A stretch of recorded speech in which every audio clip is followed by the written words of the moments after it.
নমস্কার। আর কিছুক্ষণের মধ্যেই শুরু হতে চলেছে ২০২৫ সালের মুহূর্ত ট্রেড।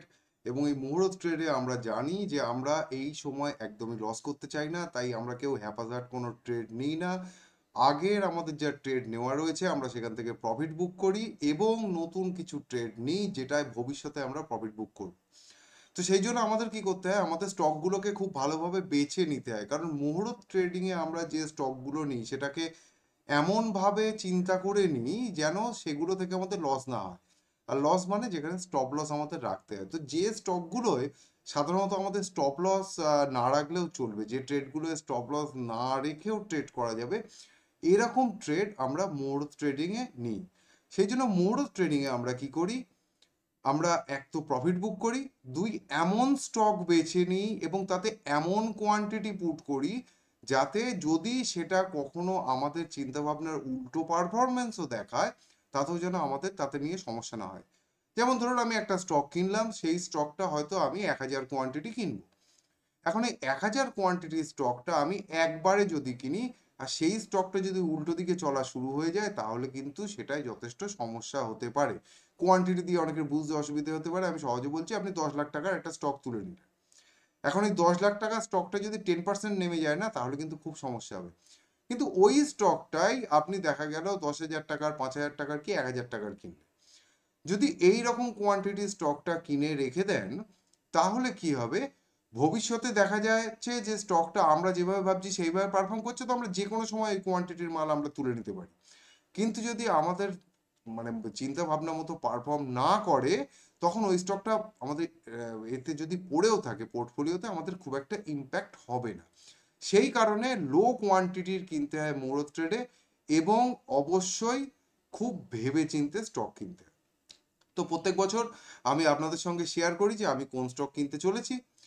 সেই রকমই এবছরেও আমি আপনাদের সঙ্গে শেয়ার করব। আমি দুটো স্ক্রিপ্ট কিন্তু কিনতে চলেছি এই বছরে, যে দুটো আমার দেখে খুব খুবই ভালো লেগেছে।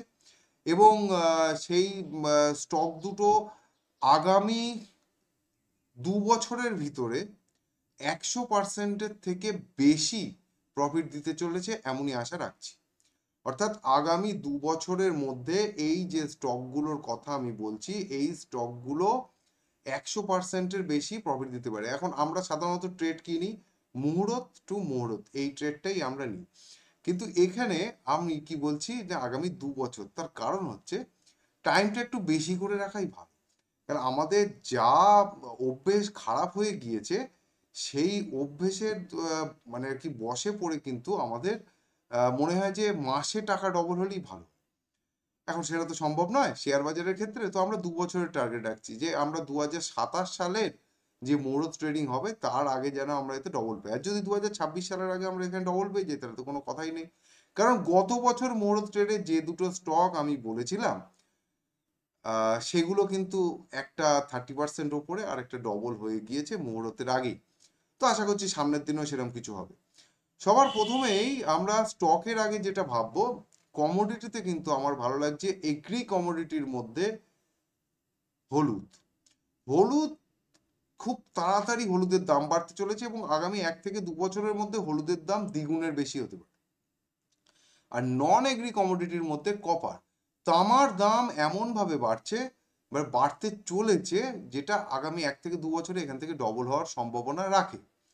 তো এগ্রি কমোডিটির মধ্যে আমরা হলুদ নিয়ে রাখতে পারি, যেটা ফিউচার কিনে রাখতে হয়। আর নন এগ্রি কমোডিটির মধ্যে আমরা কপার কিনে রাখতে পারি। এই দুটো হচ্ছে মিন্টোস জিন্দিগি, মানে যারা ফিউচারে কাজ করতে পারেন, যাদের আহ, আর কি কমোডিটি সেক্টরে কাজ করার অভিজ্ঞতা রয়েছে তাদের জন্য। আর সাধারণ মানুষ কি করবে? সাধারণ মানুষ যারা টুকটাক অপশন টপশন কেনে তাদের পক্ষে তো এটা সম্ভব না, কারণ কমোডিটি তো অর্ধেকের বেশি লোকের অ্যাক্টিভই করা নেই। তো তাদের জন্য কিছু স্টক আছে, চলুন সেইগুলো একটু দেখি। তবে হ্যাঁ, তার আগে আমি হলুদের ফিউচার কিনছি, আমি কপারের ফিউচার কিনছি, এবং আরও যে দুটো স্টক বা স্ক্রিপ্ট যাই বলি তার নাম আমি বলছি, সেগুলো আমি কিনছি মুহূর্ত ট্রেডিংয়ে এই বছরে।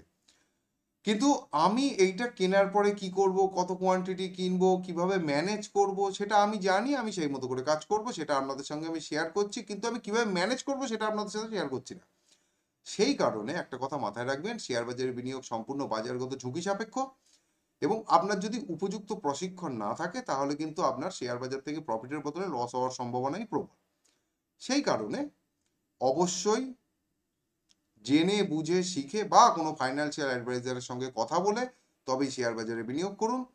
আমাদের এক্সচেঞ্জ এবং সেবিও তাই বলেন, এবং আমার এই ভিডিও কেবলমাত্র আমি যে অ্যাকশন নিতে চলেছি সেটা আপনাদের সঙ্গে শেয়ার করার জন্য। এখানে কোনো রকম বাই সেল বা হোল্ডের কোনো রেকমেন্ডেশন নেই। তো চলুন শুরু করা যাক আজকের ভিডিও। সবার প্রথমেই আমরা যেটা দেখছি এটাকে বলে ব্যাংক বিজ। এর দাম চলছে, ব্যাংক বীজের দাম চলছে মাত্র 87 টাকা 49 পয়সা। ব্যাংক বীজের দাম চলছে 87 টাকা 49 পয়সা। এটা ব্যাংক বীজের উইকলি চার্ট। আমরা যদি এর মান্থলি চার্টকে দেখি তাহলে আমরা একটা জিনিস এখানে খুব পরিষ্কারভাবে দেখতে পাচ্ছি যে এই স্টকটা বহু বহু বহু বছর ধরে একই জায়গায় দাঁড়িয়ে রয়েছে। সালটা 2008, যেখান থেকে 2007-এর ডিসেম্বর, ওই 7-8 ওরকমই বলা যায়, যেখান থেকে দাঁড়িয়ে রয়েছে এবং সেই লেভেলকে কাটতে পেরেছে 2022 সালে। তো 8-এর থেকে যদি আমি 2022 পর্যন্ত ধরি তাহলে আমি দেখছি যে বহু বছর স্টকটা কোনো পারফর্মই করেনি। 14 বছর ধরে স্টকটা কোনো পারফর্মই করেনি, একই জায়গায় ছিল বা স্ক্রিপ্টে একই জায়গায় ছিল। তারপরে এটা কিন্তু পিএসইউ ব্যাংকের, ঠিক আছে, মানে আমাদের সরকারি ব্যাংকে। এখানে সব থেকে বেশি ওয়েটেজ আছে কিন্তু এসবিআই, 30% ওয়েটেজ শুধু এসবিআই এর আছে, এবং এসবিআই চার্টও আমার যথেষ্ট ভালো লাগছে। তার জন্য এই যে পিএসইউ ব্যাংক বিজ নিপন ইন্ডিয়ার, এইটা আমার খুব ভালো লাগছে। এবং এর আগামী 1 থেকে 2 বছরের মধ্যে মধ্যে এই যে 84 লেভেলে রয়েছে, এই 84 লেভেলটা আমি কিন্তু 200-এর আশপাশে দেখতে পাচ্ছি, ঠিক আছে, আমি কিন্তু 200-এর আশপাশে এটা দেখতে পাচ্ছি আপাতত। উইকলি চার্টও মোটামুটি ঠিক আছে, এবং ডেলি চার্টও অপূর্ব সুন্দর এই মুহূর্তে রয়েছে। কিনতে হবে, ধারাবাহিকভাবে কিনতে হবে, তাই প্রথমে অল্প করে কিনবো, তারপরে আস্তে আস্তে আস্তে আস্তে এর কোয়ান্টিটি বাড়াবো, যেরকম ভাবে প্রথমে বললাম সেইভাবেই চলবে। আর একটা স্টক যেটা আমার খুব ভালো লাগছে, এটা তো একটা গেল ইটিএফ।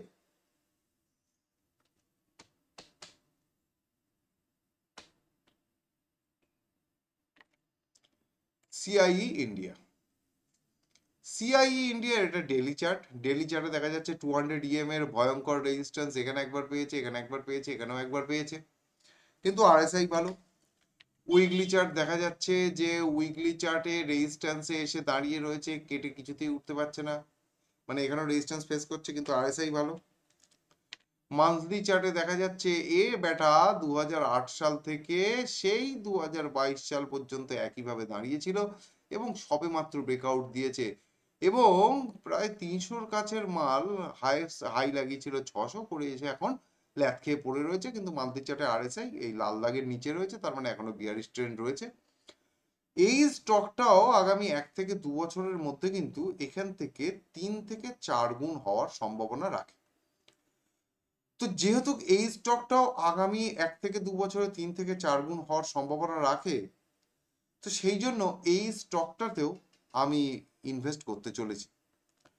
মুহূর্ত ট্রেডিং এ এই দুটো স্টকই, এবং আরো কিছু আমার ব্যক্তিগত স্টক, মানে যেগুলো আমি শেয়ার করছি না আপনাদের সাথে এই প্ল্যাটফর্মে, কিছু কিছু স্টক আছে যেটা অন্য প্ল্যাটফর্মে শেয়ার করি, তো সেইগুলোকে আমি আপনাদের মানে সেইগুলো আমি কিনতে চলেছি আপনাদের সাথে জেনে, মানে জানিয়ে আমি কিনলাম, এই দুটো কিনছি আর কি এই বছর। আশা করছি সামনের বছর বাজার যেখানেই থাকে, এবছর যেমন গত বছরের মুহূর্ত ট্রেডিং এর যে স্টকগুলো আমরা কিনেছিলাম, আমি কিনেছিলাম, সেগুলো যথেষ্ট ভালো প্রফিট করেছে এই রকম ডামাডোলের বাজারের মধ্যে। আশা করছি সামনের বছরও এরকমই কিছু একটা ঘটতে চলেছে, আমরা যথেষ্ট ভালো একটা প্রফিট এই স্টকগুলো থেকে করতে পারি আগামী বছরে। তো সেরকম একটা কামনা নিয়েই মুহূর্ত ট্রেডিং এ নামতে চলেছি। মুহূর্ত ট্রেডিং খুব তাড়াতাড়ি শুরু হতে চলেছে, আর প্রায় ঘন্টা দেড়েক পরেই। তো সবাই ভালো থাকুন, সুস্থ থাকুন, ভালোভাবে মুহূর্ত ট্রেডিং কাটান, ভাইফোঁটাও কাটান খুব ভালোভাবে। কালী পুজোতে এখনো প্রায় চলছেই বলা যায়, সবাই আনন্দ করুন এবং শেয়ার বাজার থেকে প্রচুর প্রফিট করুন। এই শুভকামনা জানিয়ে আজকের ভিডিও এখানেই শেষ করছি। হর হর মহাদেব।